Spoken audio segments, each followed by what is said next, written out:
Family is the basic unit of the Chinese society. It is also the traditional culture's last defense against the party culture.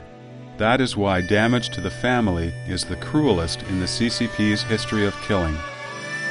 Because the CCP monopolizes all social resources, when a person is classified as being on the opposing side of the dictatorship, he or she will immediately face a crisis in livelihood, be accused by everyone in society, and stripped of his or her dignity. Because they are treated unjustly, the family is the only safe haven for these innocent people to be consoled. But the CCP policy of implication kept family members from comforting each other. Otherwise, they too risked being labeled opponents of the dictatorship.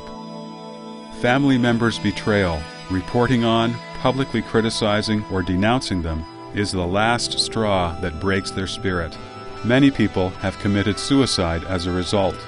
In all previous political movements, over half of the Chinese population has been persecuted by the CCP, and the number of families destroyed by the CCP is estimated to be over 100 million. One person died and the family was broken. Father and son, mother and daughter were forced to renounce their relationships. Some were disabled, some went crazy, and some died young because of serious illness brought about by torture. The record of all these family tragedies is very incomplete. Zhang Zhixin's daughter, Linlin, recalled that in the early spring of 1975, when she was in a so-called study session for the families of death row inmates, a person from Shenyang court said loudly, "Your mother is a real die-hard counter-revolutionary. She is against our great leader, Chairman Mao. If she is executed, what will your attitude be?" My heart was broken, but I pretended to be calm, trying hard to keep my tears from falling. My father told me that we could not cry in front of others, otherwise we had no way to renounce our relationship with my mother. Father answered for me, "If this is the case, the government is free to do what it deems necessary." The person from court asked again, "Will you collect her body if she is executed? Her belongings in prison?" Father answered, "We don't need anything." Staggering along, we walked home against the howling snowstorm. Father gently opened the suitcase we brought from our old home in Shenyang and took out our mother's photo. He looked at it and could not hold back his tears. I put my head into Father's arms and started crying loudly. Father patted me and said, "Don't do that, sweetheart. We cannot let the neighbors hear it." Father held my brother and me tightly in his arms.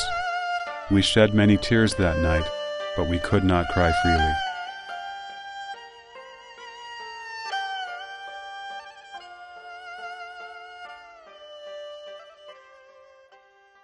The CCP, possessed by an evil specter, always uses terror as a means to maintain its rule. In different times, the terror displays in different forms. Therefore, killing is one of the methods the CCP uses to govern its terror-based regime.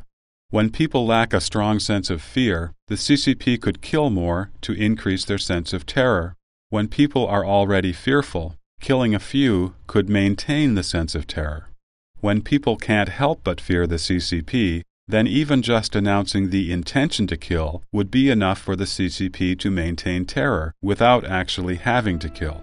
After having experienced countless political and killing movements, people have formed a conditioned reflex response to the CCP terror. Therefore, there is no need for the CCP to even mention killing. However, the CCP would adjust the intensity of its killing once people's sense of terror changes. The well-known saying of Deng Xiaoping then was, "Killing 200,000 people guarantees 20 years of stability." But the stability it talks about is that of the CCP rule, not for the Chinese people. As the people in China step into the era of computers and space travel, and can talk privately about human rights, freedom, and democracy, many people think that the gruesome and disgusting atrocities are all in the past. The CCP has donned civilian clothing and is ready to connect with the world. However, the CCP lifted its knives once more when facing Falun Gong practitioners in 1999. As of the end of 2002, according to an internal source in mainland China, More than 7,000 Falun Gong practitioners have been tortured to death in detention centers, forced labor camps, prisons, or mental hospitals across China, averaging 7 deaths per day.